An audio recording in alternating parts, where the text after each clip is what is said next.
La tawba, le repentir, c'est le fait de revenir vers Allah. Ainsi, toute personne qui cesse sa désobéissance et son impiété et revient sincèrement vers Allah a de ce fait accompli la tawba, c'est-à-dire le repentir, le retour vers Allah. Le musulman a besoin de se repentir et de demander pardon à toutes les étapes de sa vie, car l'être humain, de par sa nature, est enclin à pécher. Or, chaque fois qu'il faute, il lui est prescrit d'implorer le pardon d'Allah et de faire pénitence. Quelles sont les conditions d'un repentir sincère? Se repentir de toutes les fautes dont l'impiété et le polythéisme exigent la réalisation d'un ensemble de conditions afin que le repentir soit acceptable et valable. Au nombre de ces conditions, il y a, premièrement, la cessation du péché. Se repentir d'une faute n'est pas valable si dans le même temps, on continue à la commettre. En revanche, si on fait à nouveau le péché après qu'on ait fait un repentir valable et correct, alors le repentir précédent n'est pas annulé. Il faudra seulement un nouveau repentir et ainsi de suite chaque fois qu'on retombe dans le péché.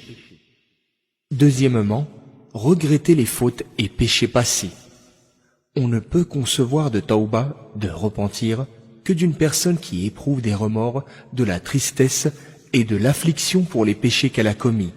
N'est pas considéré comme ayant des regrets et donc repentant celui qui parle de ses anciens péchés et qui en fait un sujet de fierté ou s'en vante. Voilà pourquoi le prophète, paix et salut d'Allah sur lui, a dit « Le regret est un repentir ». Hadith rapporté par Ibn Majah. Troisièmement, prendre la ferme résolution de ne pas recommencer. Se promettre à soi-même et s'engager à ne pas revenir à ce qu'on faisait, ne serait-ce que le temps d'un clin d'œil, et ce, quelles que soient les circonstances et les difficultés. Le prophète, paix et salut d'Allah sur lui, a dit « Celui qui possède 3 choses goûtera grâce à elles à la saveur suave de la foi. » Parmi elles, il cita « Détester retomber dans l'impiété après qu'Allah l'en a délivré, autant qu'on déteste d'être précipité dans le feu. » Hadith rapporté par Al-Bukhari et Muslim.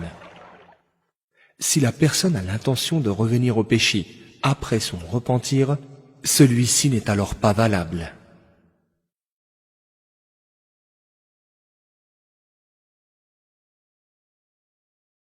Qu'y a-t-il après le repentir? Quand l'homme se repent et fait pénitence, Allah lui pardonne tous ses péchés, même graves. En effet, sa miséricorde s'étend à toutes choses comme affirmé dans la parole divine. Ô mes serviteurs qui vous êtes fait du tort à vous-même en commettant beaucoup de fautes, ne désespérez pas de la miséricorde d'Allah, car il pardonne tous les péchés. Il est vraiment le pardonneur, le très miséricordieux. Verset 53 de la sourate Az-Zumar. Ainsi, après un repentir sincère et valable, le musulman se retrouve sans plus aucun péché à son actif. Mieux encore, Allah qu'il soit exalté, accorde un avantage extraordinaire à ceux qui sont véridiques, pleins d'humilité, de recueillement et qui regrettent amèrement. Il transforme leurs mauvaises actions en bonnes actions, conformément à la parole d'Allah.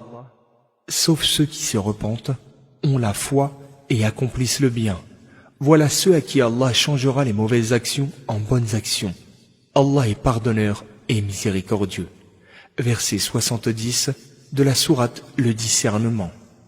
Celui qui est dans une telle situation devrait préserver ce repentir-là et sacrifier ce qui est cher et a de la valeur afin de ne pas tomber dans les pièges du diable qui mènent à la récidive.